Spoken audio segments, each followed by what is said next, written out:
So, of course, it's raining here in Boston. Another lovely spring day. I just finished charging the car, and I was thinking about what kind of Tesla content I wanted to bring to my channel next. And I was really thinking about what I love about the car and this whole Tesla experience. And it really got me thinking about the Tesla app. I think it's underappreciated, undervalued even. And there's just so many things you can do with the Tesla app, and I use it a lot. And I think a lot of the features and functionality to the app are really unprecedented.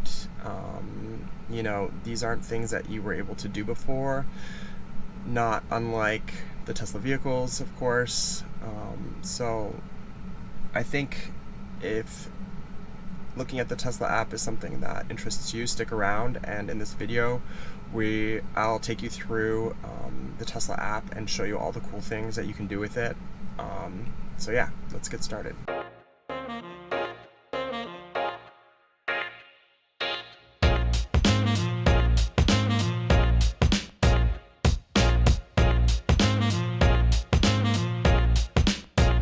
So before we jump into the Tesla app, if you're new to my channel, I'm Tyler.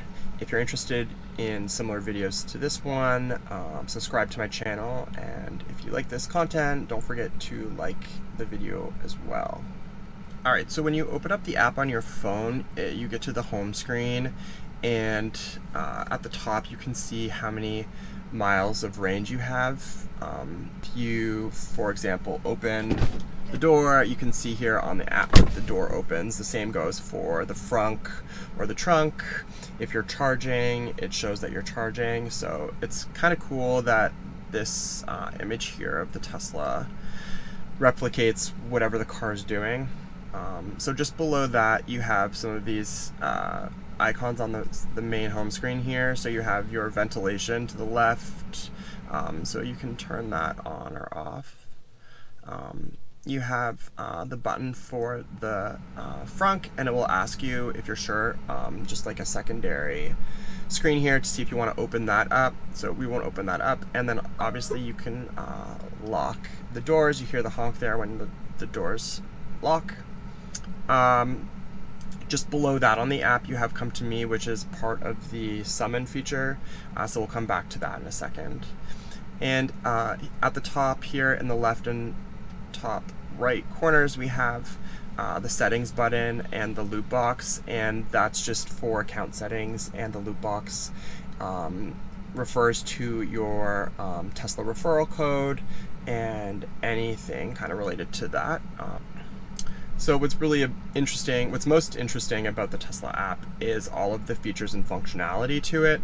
So let's start at the top with media and go through everything you can do. So with media, this is pretty straightforward and simple. It just gives you access to your media, your audio, and you can do all of these things with it. Increase, decrease your volume, skip a song. Nothing sort of too fancy or crazy there. Below that, it says phone key connected. So if you're unaware, you can use your phone and the Tesla app basically as your car key. So that gives you entry into the vehicle and allows you to start the vehicle and get driving. So the other option is to use your key card, but there is no physical key for the Tesla. So we can click on that here. You need your Bluetooth. So sometimes I turn my Bluetooth off if I'm using headphones with another device and I don't want it to connect to my phone, and you can't forget to turn your Bluetooth back on because that's obviously how your phone connects to the vehicle. Just below that is climate. So you can control the car's climate, the heated seats. So you can see there's heated seats at the front and the back. So we can increase the temperature inside the car. I have it in Celsius right now because I'm Canadian and I operate in Celsius, not Fahrenheit. This is really, really handy in the dead of the winter or in the heat of the summer. With a glass roof, the car can get really, really hot and get the AC going or the heat going, get the seats warmed up before you begin to drive or get in the vehicle. It has been really, really useful in being comfortable in driving the car.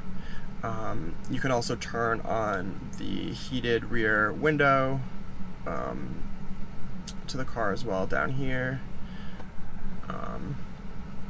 So yeah, climate is pretty useful. I'd say especially because of the glass roof, it's something, like I said, that I use frequently, you know, especially with the varying seasons. Like I said, with winter, in the dead of the winter, I use it to heat up the car before I get into it. In the summer, I use it to cool down the car. The sun coming through the glass roof can make the car really, really hot, and you're not going to want to get into a hot, sticky car like that. So being able to control the AC remotely is amazing. So controls is definitely one of the main tabs in the app here that you can do quite a lot.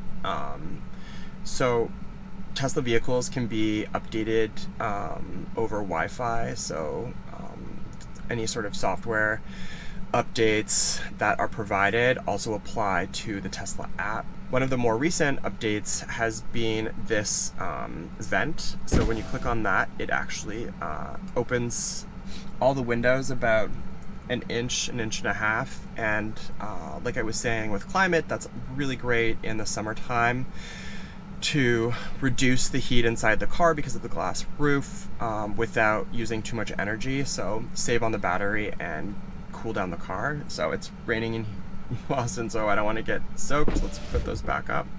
So you can then unlock and lock the car. If you've parked in some crazy huge parking lot and it's the nighttime and you don't know where you've parked, you can flash the lights, honk the horn, even start the car, open the frunk or the trunk. And this tab, the controls tab, gives you access to your valet mode. So you can basically put the car in a certain type of mode, which gives you settings to like the max speed the car can go. You know, if you're handing your car over to a valet, or you know, you have somebody who just recently got a driver's license, I don't know, you can control things like the max speed, etc. Sentry Mode is awesome. That's where you can turn on the security feature of the car. So if somebody comes you know, within several inches of the car or touches the car, it will start recording on all of the cameras. So it's kind of awesome that you can do that remotely, turn that on or off. You can also control everything to do with charging on the app. So you can control your max limit of range that you want to charge the car to. I did a whole video on charging, so if that's something that's interesting to you, please check out that video. So in this app, you can open the charge port, close the charge port. When you open the charge port, when you open the charge port here, it says unlock the charge port. That's so you can pull the charger cable out. The charger cable also has a button, just kind of little zone on it, that if you click, it will also unlock. The other cool thing about the app is it shows you, you know, any of the nearby supercharger stations, how many stalls are available. You can see this one has a little sort of X stop thing over it. That one's currently in a parking garage and due to quarantine isn't actually open or available, so you can't go to that one. I'm pretty pumped about this one in Revere. It's the newest supercharger station in the Boston area, and it's super, super fast. It's the new version 3 superchargers, so I've checked those out. It's pretty cool. Yeah, that's basically the charging. So here it shows you the location of the vehicle. So I'm at the Linfield Mall, charging here at another set of V3 superchargers. This is also really cool. I don't have a garage or you know, a driveway that I can park in. I have off-street parking, and as I get older, I increasingly forget where I park the car. So I've found this location thing super useful when you know, it's in the morning and I'm getting ready to go wherever and I don't remember where I parked. I can actually just look this up super quickly and know where to go. The other cool, one of the coolest parts, and really what I was saying about unprecedented, is the summon feature. So without even being in the car, you can summon the car forward or backward. So I'll show you quickly. We can go forward here, and we should start moving forward, which is awesome. And hold off, stop. And we can go back. Let's go in reverse. So you can see here that the internal camera at the back actually comes on too, which is pretty cool.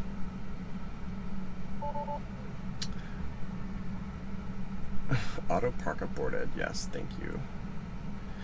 So the summon part of the app definitely has to be by far one of my favorite and one of the more interesting parts of the app. So when you click on that, it gives you access to move the car forward or backward. So you have to think of the type of scenario here where if you have to park in a really tight garage, that you won't allow you to open the doors, you can actually move the car forward before basically allowing you to get in the car and then, you know, drive off. The come to me part of the summon experience, where I'm sure you've heard of it, the car will, you know, come from its parked spot and meet you. You know, maybe you're on the sidewalk, you just left the restaurant, and the car will actually drive all the way over to you. I haven't used that one so much. You do need to be on private property for that option to be enabled and to work, but that is still pretty cool. So that's basically the summon. Upgrades, so I was talking about being able to change, and the car evolves over time and gets better and better and better, and part of that is in the app as well, so you're able to upgrade your car here. So here you can see that I'm eligible for an acceleration boost that would cost $2,000, and it would improve my 0 to 60 time from 4.4 seconds all the way down to 3.9 seconds. So haven't purchased that just yet. Don't know if I need to go that extra, 0.5 of a second. I'm not sure if I need to go that 0.5 of a second faster. When I'm going to 0 to 60, it's already pretty fast. Again, from the app, you can schedule a service. Scheduling a service and roadside assistance, I've actually broken down for you in a whole other video. So if those are something that interest you, check those videos out as well. Yeah, and at the bottom here, you can see that I have a Model 3. It's a dual motor. These are you can see the number of miles that you have on it, your VIN, and then obviously the version of the latest software that you've updated.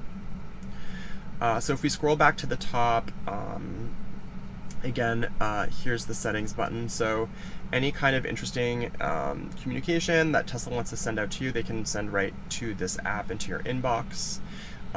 Your account settings and notifications. And then I think the loot box is kind of interesting. Tesla has a whole referral program, so you're able to share your referral link with people. I think the app really does remind you that this thing is connected to the internet, and I think that's what makes the Tesla experience in part so relevant to today's world. We have all of these appliances that we can control from our phones, and there's so much we can do from our phones. Why shouldn't our car be a part of that? And I think Tesla has done that very successfully. I really hope it stops raining here in Boston. Anyways, thanks for checking out this video.